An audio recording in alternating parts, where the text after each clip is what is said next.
সবাইকে জানাই অগ্রিম ঈদ মোবারক। আজ আমি আমার স্টাইলে সম্পূর্ণ গ্রামীণ পদ্ধতিতে গরুর মাংসের কালো বোনা রেসিপি করব। প্রথমে কিছু শুকনো মরিচ হালকা ভেজে বেটে নিচ্ছি, তারপর বানিয়ে নিচ্ছি পেঁয়াজ বেরেস্তা। এখন আমি 1 কেজি গরুর মাংস ভালোভাবে পরিষ্কার করে ধুয়ে নিচ্ছি, আর তাতে দিয়ে দিচ্ছি কাঁচা পেঁয়াজ কুচি, পেঁয়াজ বেরেস্তা, দিয়ে দিচ্ছি মরিচ বাটা, হলুদ, ধনিয়া, জিরার গুঁড়া, স্বাদমতো লবণ, আর দিয়ে দিচ্ছি আদা রসুন বাটা। তারপর দিয়ে দিচ্ছি তেজপাতা, এলাচ, দারুচিনি, লং, গোলমরিচ, আর সাথে দিয়ে দিচ্ছি বেরেস্তা ভেজে রাখা তেলগুলো, সাথে আরেকটু কাঁচা সরিষার তেল দিয়ে দিচ্ছি। এখন সবগুলো হাত দিয়ে ভালোভাবে মেখে 30 মিনিট রেখে দেব।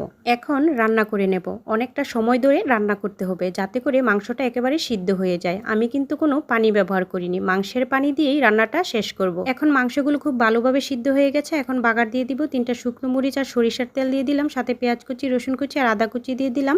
এখন মাংসটা ঢেলে দেব, তারপর দিয়ে দেব 4-5টা কাঁচামরিচ। দেখেন কালারটা কত সুন্দর কালো কালো হয়েছে, খেতেও কিন্তু দারুণ ছিল।